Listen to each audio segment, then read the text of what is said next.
thank you so much to Chris King of Buzz Media for helping us in leading this presentation today. Some of you may know Chris from online from her Buzz Media account. Some of you may know her from her Livingston, Montana, Where Great Things Happen account. Pretty sure there are many other accounts that you follow that you may not realize have Chris's wizardry behind them, but she has played a very active role in organizing and coordinating social media conversations here in Park County. And so she seemed like the perfect choice to assist us today. So gives me great pleasure to introduce Chris King. Chris, if you want to say anything more about your work, or if you want to bring that in as we proceed through the organization, I now hand the mic to you. Okay, hello everyone. Thanks for coming in on the first day back from a holiday weekend. Can everybody see the screen with the social media made easy on it? Is that visible? Okay, I see a thumbs up. Excellent. I just want to make sure that that's there. So I'll be reading along with some of this and asking a few questions about if you want to go deeper in an area. And at the end, I'll share my contact information if you have further questions. I know that you all are from diverse experiences with social media. And so this is an intermediate level. And we're focusing on specifically Facebook and Instagram today. There are many other things that we have going on in the social media world, but those are the two that we're working on today. Just in case you don't know me, I spent the last quarter century as a nonprofit fundraiser and a magazine writer. And a couple years ago, I started Buzz Media, and I work on marketing plans with small businesses and local nonprofits. The picture that I have here is also an example. Later on, we're going to talk about choosing photos that are personal and emotionally evocative.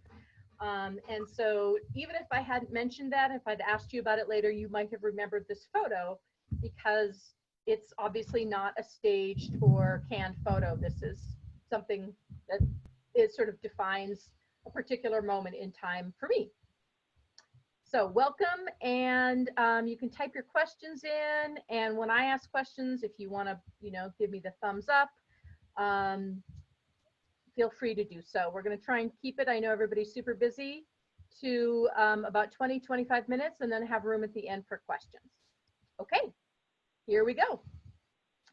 So as I said, we're going to focus on Facebook and Instagram because these two platforms work together, and I want you to be able to use the information that you're writing up for your organization for your Give a Hoot campaign across platforms without having to spend a lot of time redoing it. And these two platforms work pretty well together, but there are some differences. We'll show a few examples, and if you are using Apple products, your setup might differ some. And so just be aware of that. So today we're going to talk about Give a Hoot. 49 is the hashtag about linking Facebook and Instagram. We're going to talk about writing content that is a good fit, the power of scheduling, some hints on images, why you want to create a Give a Hoot event for your page, hashtags, and then also tagging organizations and individuals, sharing posts, and some boosting hints. Then a quick timeline and strategy to kind of review what we talked about, and a reminder about why it's worth your effort to give a hoot this year, maybe more than ever. So Facebook and Instagram posts could easily be shared to link business profiles. I don't know if you guys want to put your thumbs up. How many of you have Instagram or type in? I know most people have Facebook. And Instagram is growing really quickly as a more frequently used platform. And it used to be more images, and they keep adding new functions like shopping online and events and boost and all sorts of different things, seemingly every week. So it's a real growing platform. And without putting a lot of effort into it, you can still use that and Facebook in concert without having to delve very deep. And then you're going to reach a wider audience. Just in case you don't already know, in our region, I found that Facebook users are generally older and they're more regional and specific. And Facebook posts have more text and can have live web links, and usually hashtags aren't as big a deal. On Instagram, the users are generally younger and spread across a much wider region, sometimes even internationally. Many are not on Facebook, and many of them do expect you to engage with their comments, likes, and messages. So if you do go on Instagram, you might want to be prepared to check it more often. And also, you probably all know that you can have settings for your accounts to how often you get notified if you do get a comment or a link or a share, something like that with your content. Instagram posts are more focused on images. Those are square images rather than more of a rectangle platform. And web links can be added to your profile, but not to the body of the post. Facebook is seen more often, I find, during the day. Instagram more in the evening. But both of them I have found by using insights to local accounts that there's very little change between 9 a.m. and 9 p.m. So that's a pretty big window where you can find something that works for you. But you can go into your insights for both platforms and it'll tell you who is on your accounts at what time, as well as their age and gender and all that good stuff. So here's the one question I wanted to know is, does anybody want to talk about stories? It's a new feature function that's on both Instagram and Facebook. It's pretty recently been added, and some people use it every day and some people never use it. So I'm curious if this is something you guys would like me to address.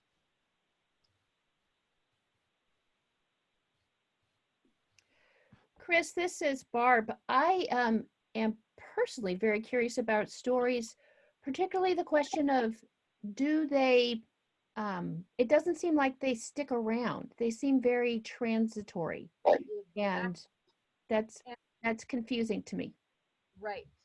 So I think that they were created as a competition to Snapchat, which is something that also disappears. And so there's a couple different ways you can do it. And I'm going to try and minimize the screen here and go into an account where I can show you an example of a story. Let's see. And they show up at the top of your Instagram and your Facebook. Why are you behaving this way? Suddenly, I don't see any stories. Presumably, somebody has created a story today. Let me just go straight to Instagram instead. And they show up at the top. And it's basically one small image, and you could add text to it. So these are highlights right here at the top. And so this is a share where Brad shared this to our story. Same thing with Boem. And then you can scroll through them and you can add graphics like this. So when you highlight it, they stick around, but when you just do a story, it disappears. And you can share your stories. These are just specifically Livingston Business Improvement District stories. But when you go to the actual feed, let's see, those are Instagram is not meant to be shared on a computer screen, so it's very awkward. And I don't know if it'll let me go to my regular feed without being on my phone. So as we talk about this, I'll play with my phone and see if I can't get another screenshot, but I'm not sure if I can share screenshots from my computer and my phone. But these are basically stories. And so what you can do, and it's a different setup on Apple, how easily you can make a story, but you can take an image that you have and make it a story, and then it'll automatically share to your Facebook story. Here's stories right here. And so it'll share to this, and then you scroll through these stories and you can see there's graphics that are added. And that is also what makes it a little bit more like a Snapchat. And then these stories do disappear after a short period of time. So that is one way another way that Instagram and Facebook are working together. And you can create a new story from Facebook and add to your story, and then you can make it so your news feed is and your story, but it doesn't necessarily share, as far as I know, to Instagram. But from Instagram to Facebook, it will share the story when you create one. I have a tendency to do about 3 Facebook and Instagram posts a week and do maybe 1 story a week. And then after however long, it disappears. But if you save it on your Instagram as a highlight, then it stays. It doesn't go away. So it's kind of complicated, and without walking through the system. So here's an example of stories on the top of a feed in Instagram. And you can see the profiles of who has done stories. And then you can scroll through them. It's kind of a version of doing highlights for and for some reason, these are all Brad Warrens. I don't know if I meant to do that. Brad Warren getting the publicity. Chris, can you understood that there's some technical pieces of how to make those more visible and to save them or not save them. Can you tell us how you would decide what topic or image you would use as a story as opposed to a post? I would do something, a lot of the content on this particular account, the Business Improvement District, is sharing Business Improvement District posts. So I wouldn't necessarily, unless I'd been tagged, and we're going to talk a lot more about tags, unless I'd been tagged in a post, I wouldn't share it to my story. It would be original content. And then it would be something that the image itself would tell a pretty good story. So for instance, we have new banners up. So this is a pretty self-explanatory image to write a story. And then for that one, for instance, I made it bloom. And I might say, we have new banners up. In this case, I didn't. I just let it be what it is. Here's an example. This is a shared one. And so because we were tagged in it, I shared it. Here's another one, pretty self-explanatory, but I just made it graphic. And here's another example, growing the future baskets. I put in a graphic, and then I tagged Woods Rose Market because they are who's growing the baskets for downtown. And then you can do a link to Woods Rose Market from that story. You can see that she also has, this is another function that I haven't gotten into yet, and that there's ways to make profiles on Instagram that have specialties. So Woods Rose has these are her specialties that she has for these different categories. And because I don't have any clients who are selling online, I haven't really gotten into online selling through Instagram, which is a different setup. And so that's probably not going to be applicable to a lot of you either. But that's an example of a post. Of a story. And if you do a highlight, it stays, but if it's a story, it's temporary. Does that clarify your question? Yes, thank you. Are there any other questions? And we can maybe, you know, as we go through more information, you'll probably have some more questions. And, you know, unless somebody wants to unmute and ask a question about stories, I'll move on. Okay, moving on. One thing that we're going to talk again a little bit more about tags later on. And some of you, you probably already know all this, and some of you, it may be more new. But a tag, excuse me, the title of an organization like Camino Spice here is all one word, where the same post on social media or on Facebook is a different name. So when you're sharing between those two platforms, you're going to want to go back in. If you're sharing from Facebook to Instagram, you're going to want to change those different names so that they are going to be accurate and be a direct link. So for this one, I reposted from Instagram to Facebook, and then I went in and did an edit and changed, and then you just put in the @ sign, and then it goes directly to Camino Spice on Facebook. Whereas here, it would go directly to Camino Spice on Instagram. So both those names are similar, but they're slightly different. So when you're sharing across those two platforms, you will want to make some adjustments to what the names are. Chris, for people who are newer to tagging and hashtagging, can you just take a step back and talk about the difference between the @ symbol and the hashtag symbol? Yes. So an @ symbol is you put before a name, a person's name or a business profile name. And once you start typing the first few letters, it's going to pull up your options of businesses or individuals who match that name.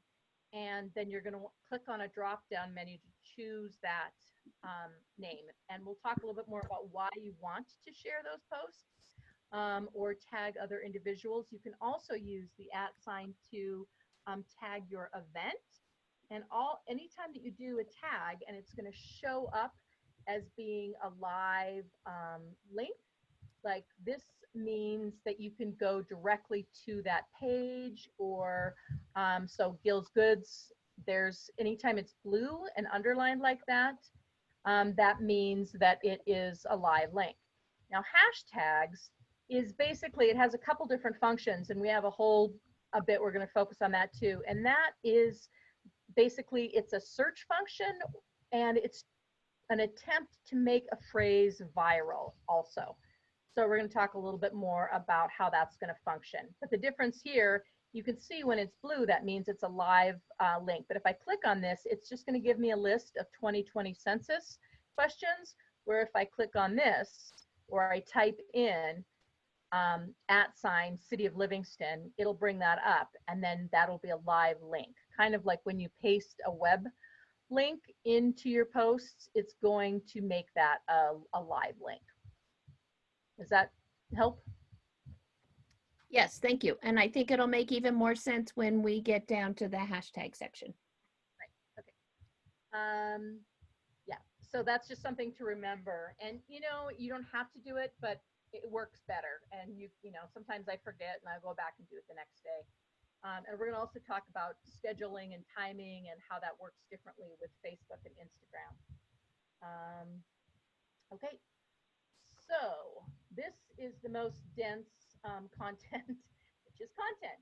And as you probably are, some of you are on your phone, some of you are on your computers, a block of text like this is something that we don't recommend because it's hard to read and you lost the viewer already. Except for when you're doing a lot of information, it does help to have bullet points, numbers, something like that.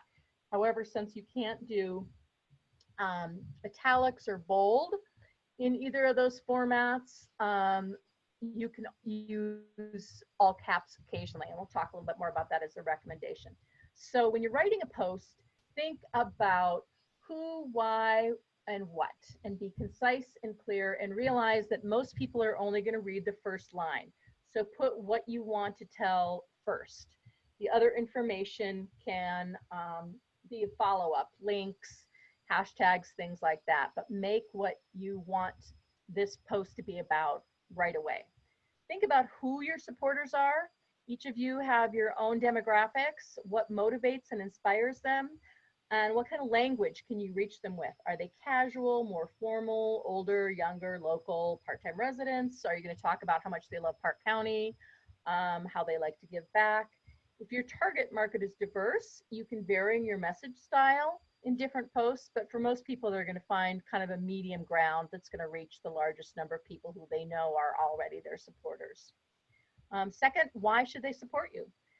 You can use examples like what you'll use the money for that you're raising, how the pandemic has changed your organization's needs or services, what you did with Give a Hoot money last year. You can use pictures from last year in that post. And then what you want them to do. Not necessarily, that your post is not going to be in this order, but these are the questions you want to ask yourself when you're writing a post. What do you want them to do? Do you want them to share your Give a Hoot web link? The time frame for giving? Tell them that gifts will be matched. Also vary and include non-financial ways to support. Share the post, invite friends, give on other platforms, share why you care, tag friends, things like that.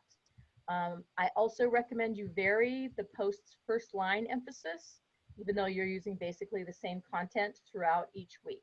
And here are the three focuses that are a good sort of framework to start with.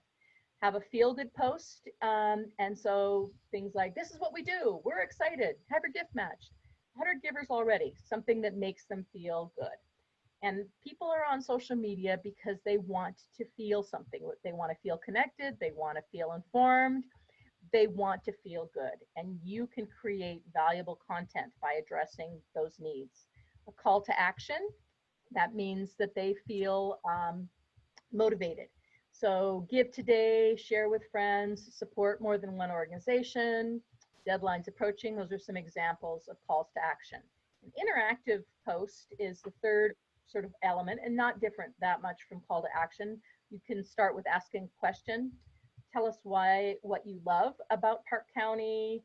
You can have an example of a picture. I give a hoot because I care about limiting suicide, or whatever your particular idea is, and then encourage other people to do the same thing and take a picture is another example of something interactive.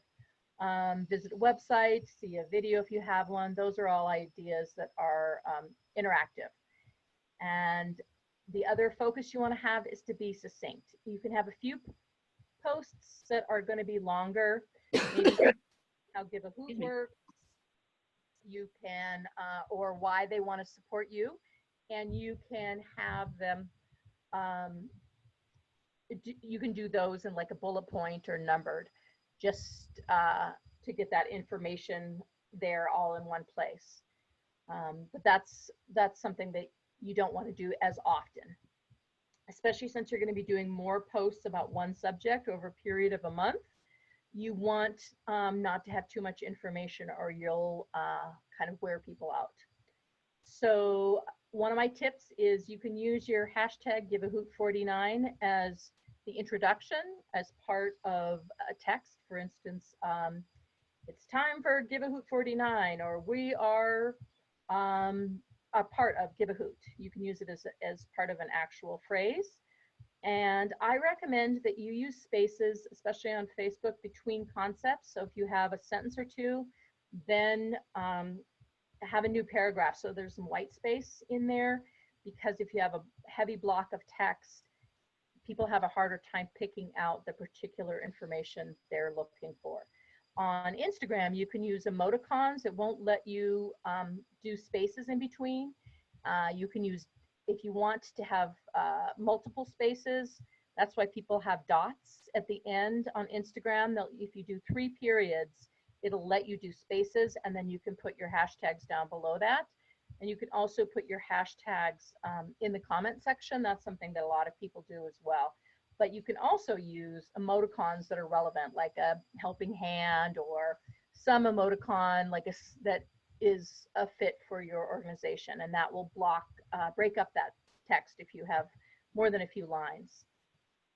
And for Instagram, you can't use web links in the body. It needs to be in your profile. But in your Facebook, you want to use web links, like learn more or go to this page to give.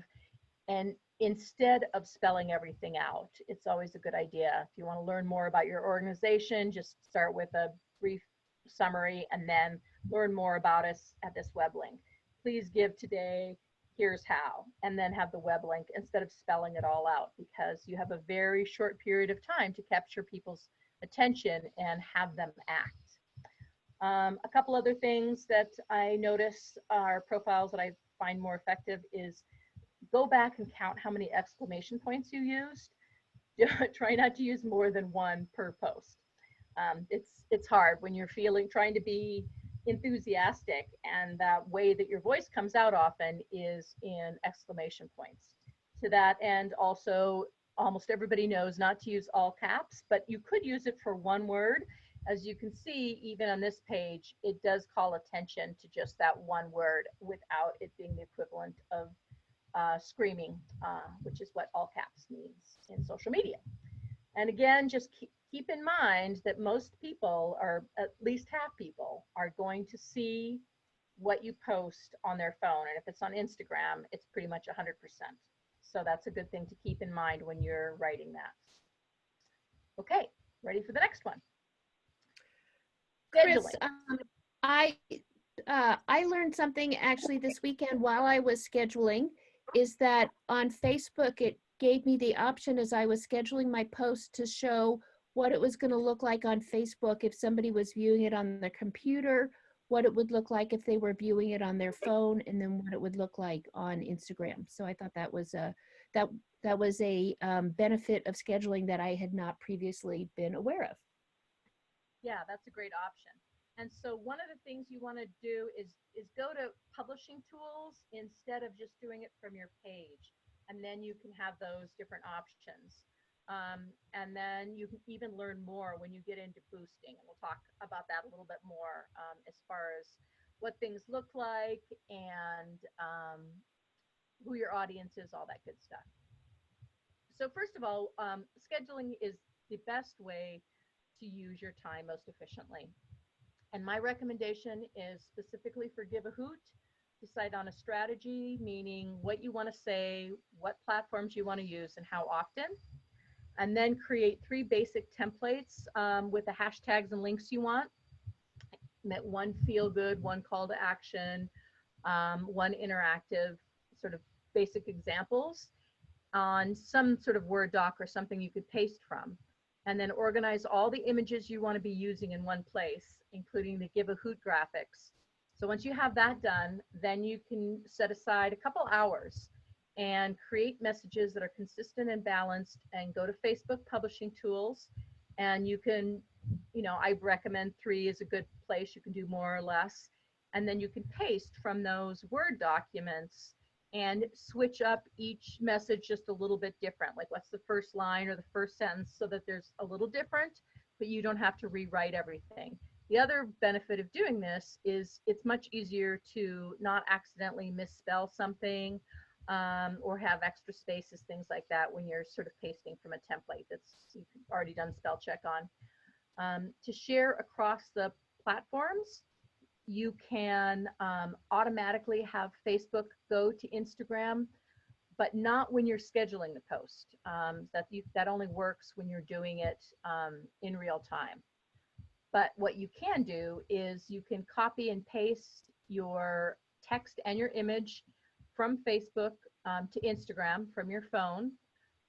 If you want to schedule from Instagram regularly like you do to Facebook, it does require a paid app. I haven't found any way to schedule Instagram other than doing that in real time. And we're going to talk a little bit more about strategies for how you can actually make this happen. a little bit longer. The other thing about scheduling is great is if you schedule out all your posts for the month of Give a Hoot ahead of time, you have them all in one place, and that way you're going to have a nice balance of, you can use the same image, but maybe, 2 weeks apart, that sort of thing, and a nice balance of content. But then as things change, maybe you find a message is resonating more, or you have a personal matching fund or something, then you can go back in and change those as long as you haven't boosted them. Once you've boosted a post, and we'll talk more about boosts, you can't change it. You have to erase it in order to make any changes. So make sure you triple check your spell check and all that good stuff before you do a boost for a scheduled post. And thanks for that tip, Barb, about what they look like across those platforms. So images, as you know, they're worth 1,000 words, and you don't have much time and space to capture somebody's attention. So, everybody has a different format for their organization about the kind of images that they can use, if they can use client photos or not, or if there really are even photos of the kind of services you provide. So think about what you already use, but try and come up with something emotionally evocative as often as you can. And if you can't use client photos, there certainly are lots of generic images that might reflect your field that you can use. But movement, facial expressions, not too much visual noise with backgrounds, those are all things that work pretty well. And that's why I picked out that example in my introduction, is that it was a personal photo. It shows a certain amount of emotion, and the colors are pretty simple. And those are some things that you want to look for. And I understand that there's probably going to be some more training later on about images, so you can get more about that. But this is just in the context of Facebook and Instagram. These are all Instagram size formats here. As you can see, they're square. The other thing that I love is using a graphics program. I use Canva, but there are many similar programs. Canva is free unless you have extra services, and you can drop in text. You can use their sort of generic pictures, and but one of the things when you're thinking about boosting is that it needs to be 20%.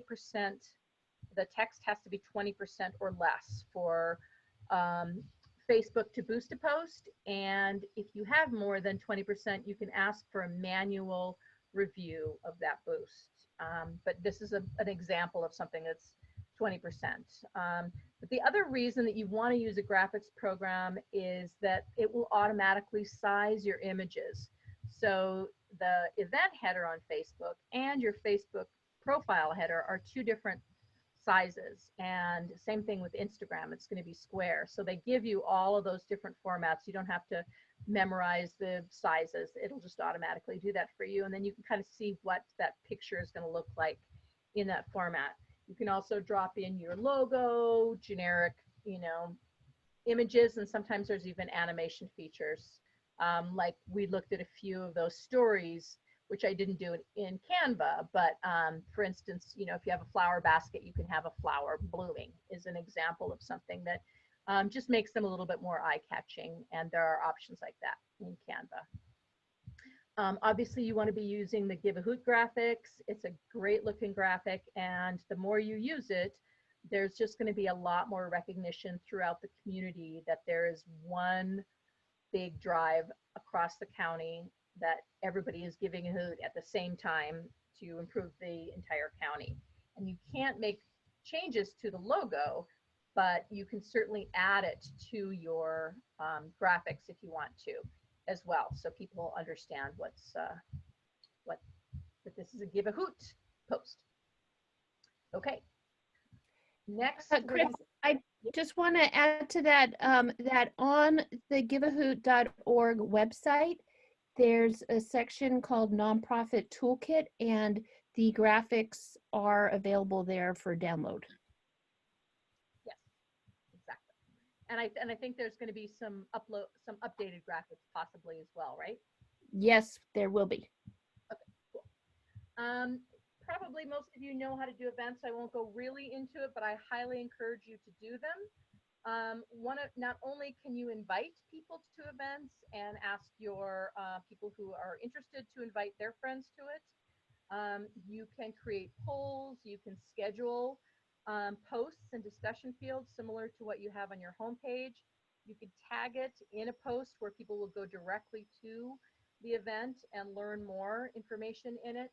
But one of the best parts is it's going to show up in people's feeds and about different events that are happening. For instance, here, this showed up in my feed that this is happening.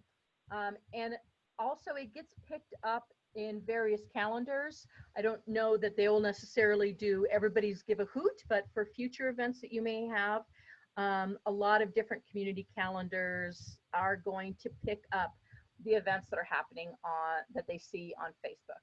So that's a great way to spend a few minutes, and you don't have to reinvent anything. You can just duplicate some of the posts that when you're scheduling out on your homepage, you can also schedule out maybe one a week on your event as well, just to kind of keep that fresh and engage those people. Any feedback on events from anybody that they want to ask questions or add to?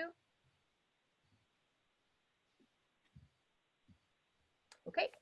Chris, I have an event question.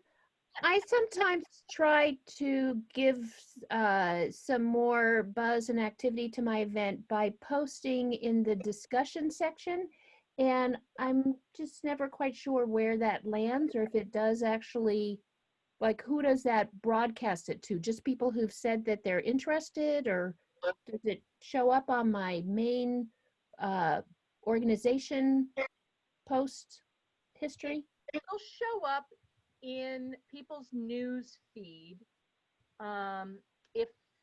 if they've already shown some interest in it, and then also if there's some level of engagement, including if people are commenting on that post, and you can, by making those posts a little bit more interactive, like asking a question or tagging someone, you can create a little bit more engagement. But lots of times it's just a place to, it's like a little mini website specifically about the event. Like if you were going to have a page that's just about an event, in your overall website, this is sort of, events are similar, except time specific.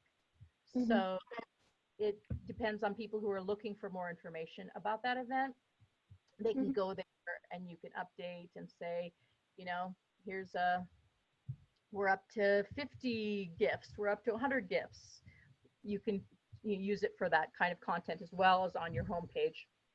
But because your homepage is going to continue to change with whatever else you have on that profile, but with your event link, all the content is going to be specific to that event, in this case, Give a Hoot.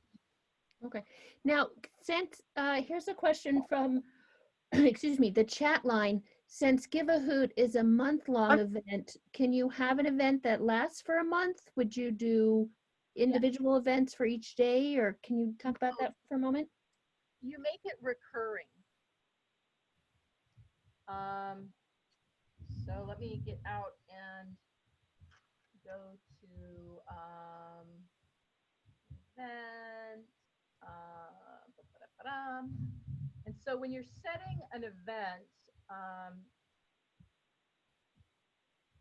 you can make it daily from like 12 hours like this is, or you can make it recurring. So let me see if I can't show that really quick. And do it in real time.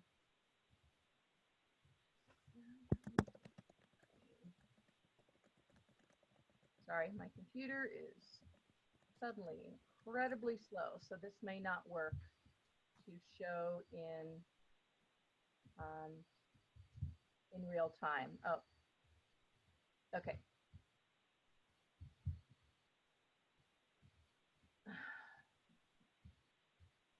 No, I can't work with the draft, but so you can edit your dates and times, and so you can have them be just these few days, or you can also have it be recurring. So it's not going to let me do it from this window. But when you set up an event, you can have it be from very specific times of the day, like, or you can have them be recurring daily. And it gets just up to 30 days, I think, might be the length of an event time that you can do. Okay. And we can also investigate that more and circle back to people. I just want to point out that we are getting close to the formal ending time. So understood if some people do need to check out right at 1:45, but to let you know, we are recording this webinar and we will be able to share it at a future time if you're not able to stay with us because we are still going to be talking about hashtags, tagging, and some timeline questions. Okay. Chris, take it away on hashtags. So hashtags have different functions. They generally are used for branding. They can be used as a search link, and you can also use in content. And for Give a Hoot 49 is the hashtag to use in this campaign. You can limit it to that and call it good. I don't say using more is better necessarily. There's a lot of different theories about that, but they're much more common on Instagram. And as I said earlier, you can use them in the body of your text. You can use them in a comment, also as a way to kind of break up those blocks of text. And here's a couple other suggestions.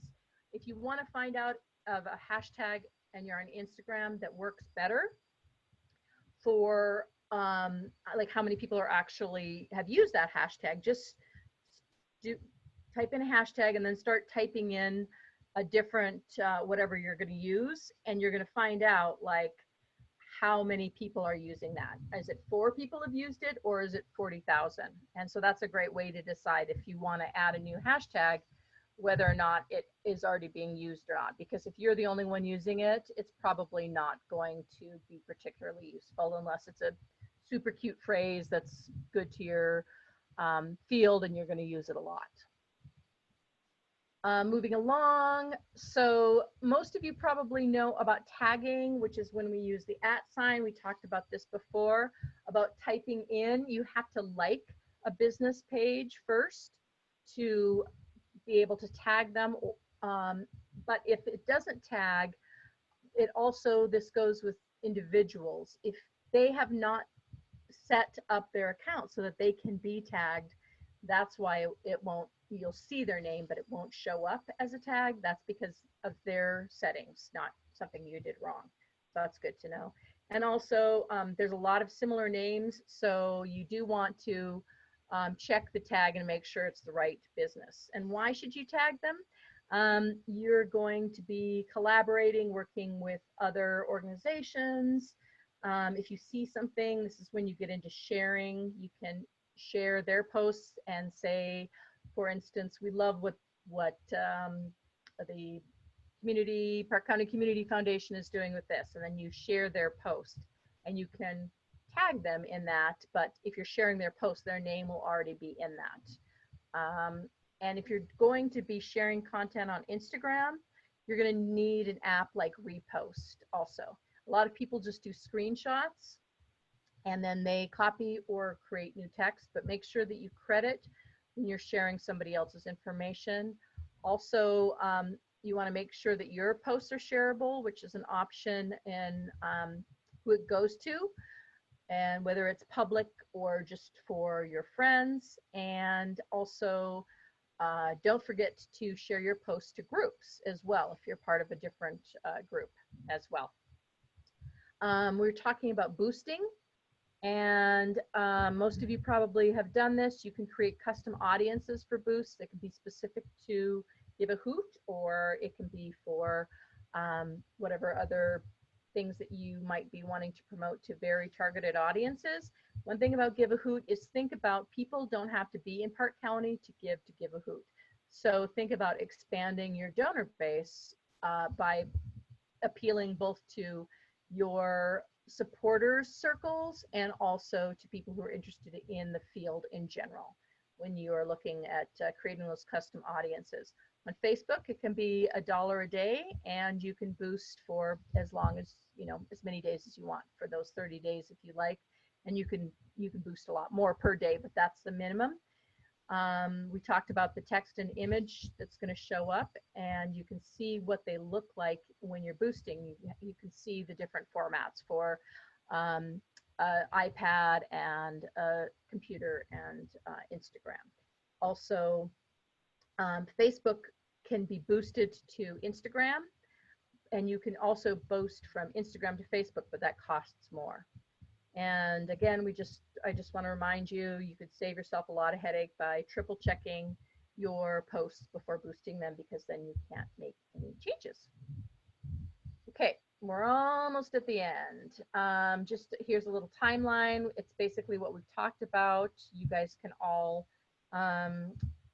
review these, if there's some details you don't remember, but just gathering your images like we talked about, preferably by the last week of June. Phase 2, schedule your posts, and whoever's your social media manager, they might want to put them in their calendar to do Instagram posts. And then phase 3, once a week, check and see if there's new information that you need to update those posts as well. So just a reminder, you don't have to be really tech savvy. It's about sociology and psychology more than it is technology. And there's a lot of great reasons to give a hoot. Park County Community Foundation offers matching funds, templates, and support. You can be part of a countywide energy, connection, and momentum to support vital organizations in addition to yours. And also, this is a really fraught, isolating time, and you are giving people the wonderful opportunity to make a concrete. And if you have any other questions, here's my phone number and my email address. Feel free to reach out if you have any other questions. And thank you very much for your time. And I don't know if anybody is still here, and if they have questions that they want more details about that I might be able to answer.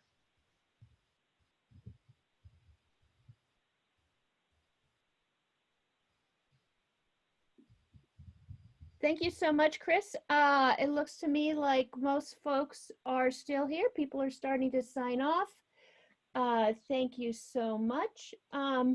We did have a question in our social media survey, which it's still available for folks to take, because it just gives us some feedback on what's happening with social media here in Park County about the hashtags. The question was, so many hashtags, do all those hashtags really make a difference? Because I'm sure you know, some, particularly Instagram, have so many hashtags. And there's a lot of different theories about that. And some people feel really strongly that they need to have dozens and dozens of hashtags.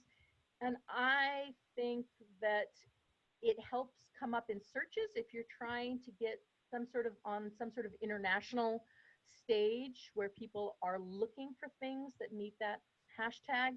But I think for Park County, I would stick to between 1 and 4.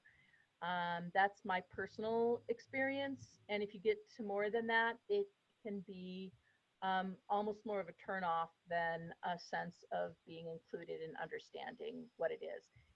One way that I think they're more powerful than having at the end of the post is if you just have a single hashtag in the beginning of the body of your text, and then it becomes part of the conversation instead of a footnote.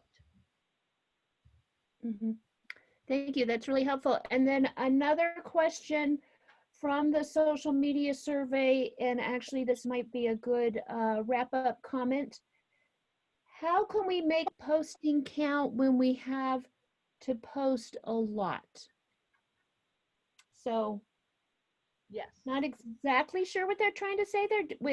If they're asking, we have a lot of things that we want to post, or maybe feeling like there's a need to be posting on a really regular basis. But let's summarize this question to, how do you really make your posting activities impactful? right. And so that's where when I was talking about scheduling and having that balance of posts where there's some variety but they're addressing why people are on social media. They want to feel something, they want to feel connected, and they want information. And so if your content is providing them those things, then it's going to be valuable to them. And if there's a little bit of information that is slightly different every time, it's not going to feel like you're just repeating things. But people do need to see the information. I think you said up to 6 to 8 times before they act on it. So don't be afraid to ask the same question. And people have a whole month to give. And that can, that's a pretty long period of time. So they're going to need to be reminded why they should give, why it makes a difference. And then once they have given, another way you can keep them engaged is giving them more ways to support you that are non-monetary by sharing and commenting, inviting their friends, things like that. And also the other emphasis is keeping it short and sweet and succinct and having engaging images. All those things are going to make that content count more and be appealing to people.